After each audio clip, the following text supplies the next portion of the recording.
Welcome back to Jacques in the Garden. Today we are going to be taking a look at this garden over here because, in my opinion, it is looking quite nice right now.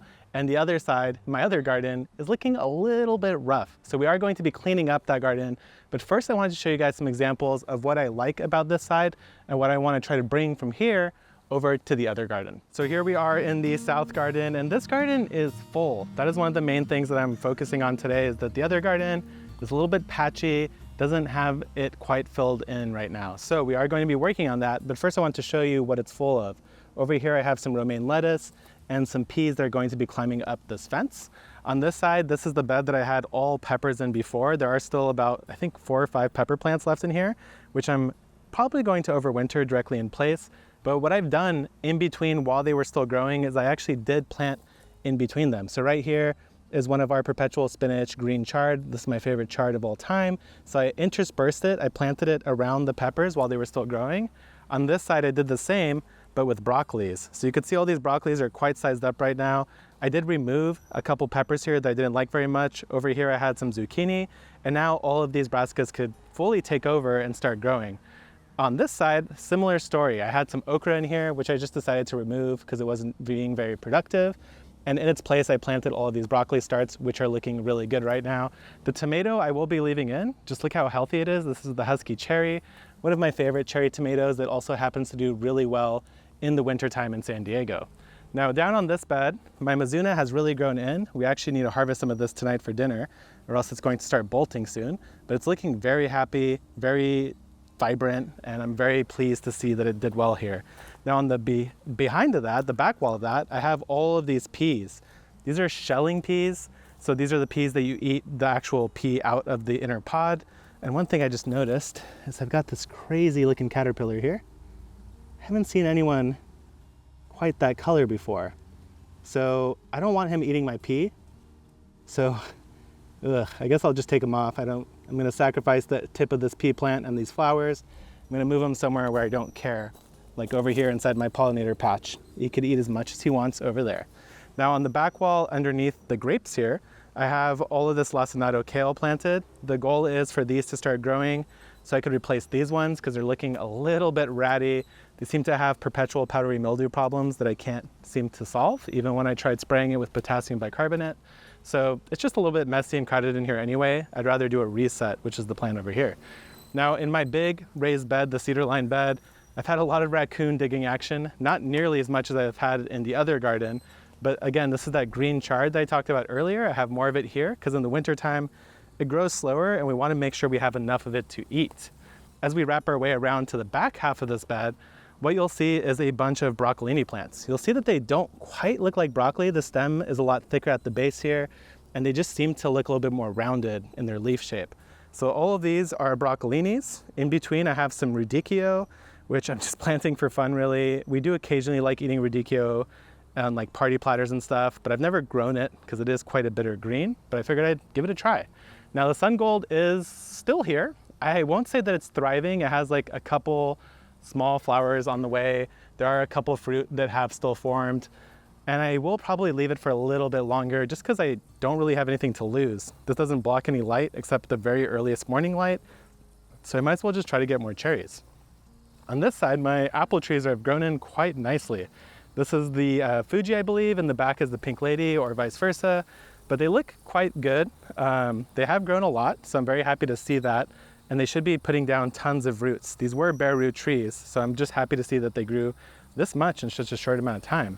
Now behind that, I have my rhubarb. And this rhubarb looks absolutely stunning right now. It is so huge, very vibrant and alive. The reason why it does so well here in San Diego is because I have it hidden in this corner. So you can see it always has some amount of shadow on it, and that's what keeps the temperatures down on the rhubarb, because rhubarb doesn't really want any heat. So moving on down, I've got my Roselle hibiscus here, which actually has a ton of these bracts. I don't remember when I'm supposed to harvest. I have to look that up again. It's been a while since I've grown hibiscus, but it is looking quite good. It is a huge plant. It was this big when I got it from the nursery, so I'm happy to see that. These tomatoes, they're still tomatoing. I think I'll rip out this one. It's too big of a tomato to actually fruit properly in the winter. I just wanted to get that last cluster there. The weird thing that I've noticed in this bed, however, is that the growth of my mustard cover crop is horrendous. It is extremely patchy. where it comes up, it doesn't even look like it's doing that well. It's kind of yellowish instead of a dark green. Even my fava bean here, you could see how yellow that is. So I think that this is pointing to this bed having bigger issues in general than just nematodes. I think I need to do a little bit of a soil replacement here. Add some more compost, some more fertilizer, because it just doesn't seem to be thriving. So if it's not thriving, it needs more than just a little bit of help. And we're going to address that later in the season by adding a ton of compost to this basically. Now on the back half, the eggplant here is still looking really quite nice, and it is still very alive. There's no major spider mite damage. Looks like there's 3 aphids there, which I am going to squish. It's a weird place to see 3 aphids. And there are still some eggplant on the way. So eventually the plan here, and there are flowers still forming. So I will let this go to the end, but I will overwinter this. And what I'll do is I'll cut it down to about this height, maybe just 6 to 1 foot off the ground, and trim back a lot of the leaves. In the meanwhile, I have all the fava beans growing around it. They've already put on quite a lot of growth. On the back side of this bed, I have red Russian kale, which is also growing quite nicely. Have some nice big leaves already on the way. Looks like this guy over here is a little bit sad, probably not getting adequate water. So I need to readjust the sprinklers, or sorry, the drip here a bit. But that is this garden. I have to say I'm very happy with how it looks. So now let's pop over to the other garden and I'll show you what we're working with and why I think this garden looks so much better right now. So now I am here in the North Garden. I call it the North Garden because it is on the north side of my property, but we've got some serious cleanup to do here. Just take a look at this trellis. It is looking quite sad. It is covered in dead squash and all sorts of other BS. But let me flip this camera around. I'll give you a quick overview and then we're gonna just get right into it because there's a lot to do. So the main issue with this garden is that I've honestly just kind of neglected it. There's a lot of leftover stuff that I haven't cleaned up. There's all these harvests I need to come through and collect, like the last of my watermelons. There are no leaves left on the vine, so there's no way that guy's getting any riper. We have some squash to collect. This basil is a whole situation on its own. It is all flowers now. But basically, we just need to clean out a lot of the junk in here. One thing I want to quickly call out though was this bed. I did fully plant out beautifully, perfectly spaced, totally full, entirely ravaged by raccoons. In fact, the raccoons have dug up this bed now. I think 6 or 8 times I've come out here and it looks like a minefield, like somebody just aerially bombed it and destroyed it entirely. The only reason I have these plants left here is because I put the critter cages on them and that's actually spared them. So the raccoons, they just don't want to get under these cages. I don't know if they don't like the feeling of it, but that's why these plants are here. When I came out, they were the only ones left, so I quickly threw cages on them, and that is what we have standing today. Now on this bed, it is basically done. You could see the raccoons have ravaged this as well. They've entirely dug out that corner like a foot deep. And there's a ton of eggplant to harvest, but no new flowers. So it's time to get rid of that plant. On the back half here, oh my God. Whoa, huge orb weaver, dang. Looks like it even actually caught some flies down there. So that's pretty cool. It's actually building its web right now. Thank you, spider. I will leave you there to keep collecting flies for me. But what I was trying to talk about were these beans. This is the jade variety of beans. I planted them in a previous video. The reason why I chose this variety is because it is more cold tolerant, and man, has it been productive. I have pulled pounds of beans from this bed already. And today at the end of the video, I guess I'll harvest out the rest here and see what we have. They're still producing, so I'm not removing the plants, but they definitely need to get harvested. Now the final bed in the row here is the cedar line bed that I burned. That's why it has that brownish color. I'm going to be removing the tomatillos. It's just too late in the season and I need space, so that's coming out. The hugelkultur bed also needs to get planted. That will be with grain. And over here, the big tomato bed, ooh, that is looking sad. The only reason these tomatoes are here right now is because the cover crop is actively growing. But honestly, I think we'll remove these tomatoes entirely and open up more sunlight to the floor here so this cover crop could grow even faster. So for comparison, this cover crop was planted at the exact same time as the one in the raised bed that I showed you earlier. And look how vigorous and gigantic it is. It is night and day difference. So let's get to work.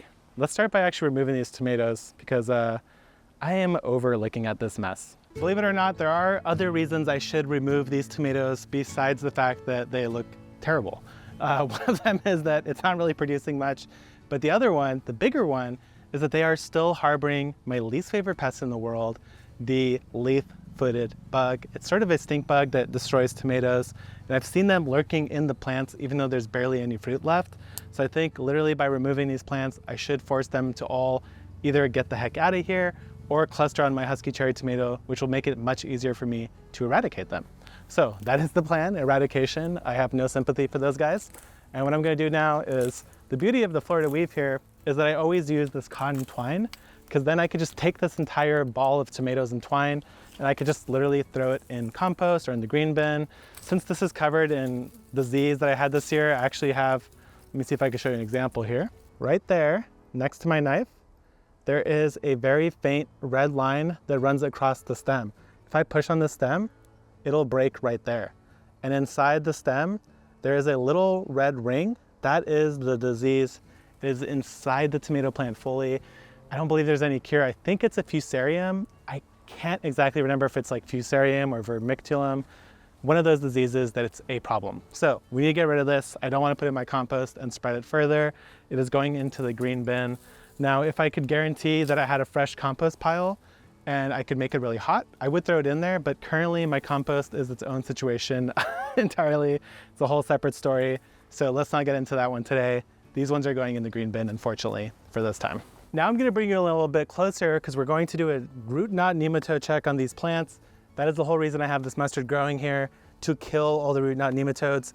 So let's see if this plant has been infected. The way you check for root knot nematode damage is simply to go down, pull the plant up, and look at the roots.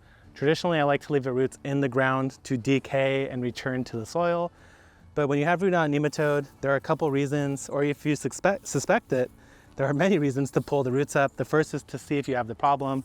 The second is to physically remove some of those nematodes by removing them. So let's go ahead, give this a nice pull. I actually don't see any signs of root knot nematode damage. Now the roots are nice and thick, but they're not like warty and chunky and weird looking. So this is a sign of a healthy tomato plant. You could see where it was buried deeper. So right here is the stem that I buried. The only place where it really produces roots is at the soil level and at the original root mass. So that's just been something interesting that I've learned in our recent experiments with planting tomatoes. Now let me pull the second one. Unfortunately, most of the roots broke in the ground, but usually I will see it near the base as well. So I don't see any signs of it. Very happy about that. I believe both of these were resistant varieties, but I know that I've had it in here in the past, which is why I've gone ahead and applied this. So right there, I see a cluster of those leaf-footed bug babies. So let me show you what that looks like and then I'll squish them. Take a look at that tomato. So those guys, luckily they like to cluster, which is very helpful for eradication. So you could just go like this and just squish them and they're gone. That is it. Those are the babies. They do cluster, which makes them easy to eliminate, but you do have to keep an eye and check on your tomatoes every once in a while. Now it's time to remove the T-post. What I like to do is rock it back and forth, side to side, do that a bunch, and then it should be able to come out pretty easily as long as your soil isn't dry.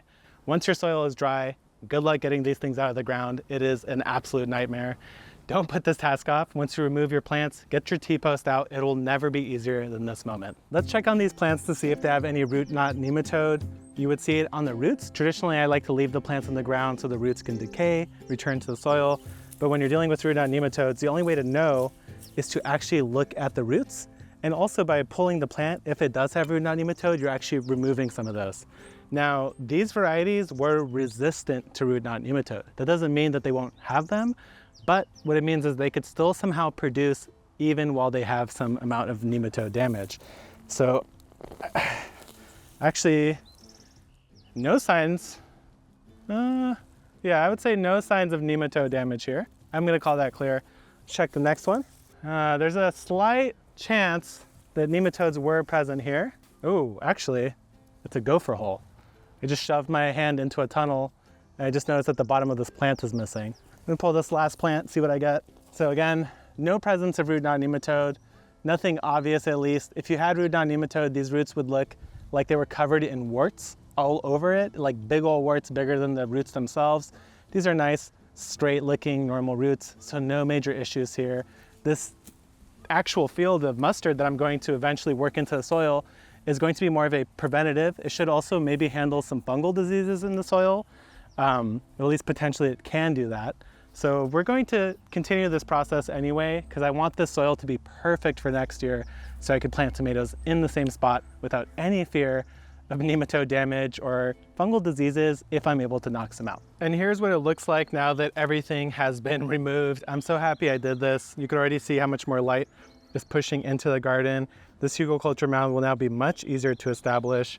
The peach tree still looks amazing, no signs of leaf dropping. That's this big one there. That's the peach tree from my How to Grow a Fruit Tree Faster video. And it definitely grew really fast. I'm actually shocked by how fast that tree grew. So all of this will now get more light. I'm very happy to see that. Now let's move on to the next task, which is going to be in those raised beds. First things first, let's clean up this bed. I do have the shishitos in here, which I thought about, okay, well, maybe I will overwinter since they pulled up so easily with the root mass. But even for an overwinter, you're still actually going to be pruning back the plant. So what I'm going to do here is literally just chop the top off. This will make the plant have less leaves to support. It'll be easier to overwinter. I could put this in a container now and keep it in my greenhouse. It'll probably even regrow and maybe even produce in the winter time. So that guy's ready to get out of here. Let's see if the next one pulls that easy. Yeah, okay, well, looks like these guys are begging to get repotted somewhere else. So crazy haircut, you don't have to be very careful with it. You're just trying to slow the plant down so it could really focus on overwintering instead of production. So there's 3 right there. I think this is a 4th. Yep. And we did eat a decent amount of shishitas this year, so I am happy about that. I don't think I grew enough this year for how much I wanted. These peppers I got from the nursery, and looks like they basically did nothing. So let's see, just one little pepper there. I guess I'll harvest these since they're there. And then here's another one, totally useless. All right, so those guys are done. Next is the eggplant. I can't honestly remember if this is 1 or 2 eggplants. It's an absolute behemoth of a plant. Let's see how much I could still harvest off of it. So here's the final harvest. These ones are not good anymore. You could tell because they're starting to turn a little bit yellowish, a little bit brown. They're starting to feel like a little bit weird. When you squeeze them, they almost feel hollow instead of having a nice bounce back like these guys over here. So these ones are nice, bright and purple. They should be good eating. These ones look a little bit duller and they've lost some of that purple hue. So once you get from there to there, this is starting to become seed. It is full of seed. It's gonna be bitter, not very tasty, but those are gonna be delicious. All of this came from just 2 plants and I have them over here. So actually I wasn't planning on it, but I think we should overwinter these since they were such a productive plant. Let's go ahead and pot these guys up. So I've shown you guys how to overwinter before, so I'm gonna do it really quick. I have a full video on it, but let me cover some of the basics here. When you're pulling a plant out of the ground, all of these extra long roots, they're just a hindrance. They're too hard to pot up. So what I'm doing here is I'm going to be squeezing them into quite small containers here. These are our 5-inch pots. But remember, there's very little to support. So if you put them in too big of a pot, what happens is that soil will stay wet for way too long and the plant will just rot away. It just simply can't use all the water in a big container. So this small container should help keep this plant happy. So what I'm going to do here is roughly lay it out as if I'm going to be planting it. I'm going to trim anything that sticks out past the pot. So like right here, you could see that this root is simply way too long. I'm gonna snip that, snip these, and that's fine. When you snip a root, what it's going to do instead is create a branching system. So all these little extra root hairs, those are all branching off from that original root, and they will eventually become their own root system. So something like this should be able to fit in a pot like this just fine. You want to make sure that all the roots are buried when you actually fill it in with soil. So there we go. I like to kind of spin them around to get the roots to twirl in there. So now this is fully contained in the container. And I'm going to start backfilling it. Now, as you backfill, whenever you're actually overwintering something and there's no soil on the roots, you want to make sure that the soil is really actually getting onto those roots. You don't want to just plop it in there and leave a bunch of air gaps. That's why I am beating this pot and I'm shaking the actual stump here to allow the soil to settle down in between the roots. So just like that, I'm also going to take my finger here and just poke all around it until we get it nice and cemented. Make sure there are no air gaps. Just like that. One of the reasons I like to use our containers like this 5-inch pot here is that once the roots start growing, I will be able to see them because of the little slits cut in here. Otherwise, it would be kind of a guessing game. You could always tug on the plant to see if it took root. But this way, I just leave it and I'll just look for roots when they're ready. So that's the eggplant. That is the one where we took away all of the soil. So that one's a little bit more challenging. Now, in this case, when you have soil still attached, this was in a raised bed. So that's a good thing because that means that it's straight up just potting mix. It's not native soil that's going to settle and get weird in a container. So in this case, I'm actually going to try to keep this original root ball as best I can. But what I'm going to do here is trim any of these roots that are not attached to soil, because they're just going to die anyway, basically. If I'm not going to get them fully seeded, I might as well just remove them because there's plenty of root mass already inside the soil from this ball right here. So this one will be even easier. Do a little depth check, bottom fill. Start it off. Plant that guy right in there, and that's a beautiful fit right there. So again, when you're overwintering, the whole name of the game here is to keep this plant barely alive. So we're not trying to like make sure it produces a lot of peppers. If there are any amounts of little flower buds, those have to come off. Any new growth I'm going to remove as well, because that's also going to have a flower on it. So I'm just going to go ahead and trim some of these extra leaves and branches. The more you leave on here, the more the plant has to try to support through the winter time. Now I also have this one growing straight up into the middle, so I'm going to remove that because I don't like it structurally. Remove some of these side branches. And honestly, I'm going to just go ahead and lower this whole height by another notch or two. Just like that. This pepper is now also over to overwinter. So that's it. At the end, you definitely want to make sure you water this. Don't water it too heavily. You don't want it to drown, because right now, remember, especially the eggplant, which had no soil attached to it, it's not rooted. So all that water is just going to sit in there and make those roots rot. So you want to give it a little bit of water, make sure that it has some moisture. That'll encourage the roots to grow, and then your eggplant won't die. So if you're somewhere cold, you might have to bring these inside, like a heated garage that has a little bit of light, like at least 3 hours a day, just to keep them alive. More if you can spare it. For me, I'm going to shove these in my greenhouse and see if they just continue to grow in there, and just keep a close eye on them. But that's it for overwintering when you're coming out of a raised bed. I have to say, I feel pretty good about what we got done today. There's always more to do, but we got something done. So now let's celebrate by seeing how many green beans I could pick from this one bed of jade bush beans. Here we are 8 minutes later with a couple green beans down, but a big old bowl of green beans. All of these came from this single 3x4 raised bed of jade bush beans. This is the second harvest I've had like this in the matter of, I think it was only 2 weeks.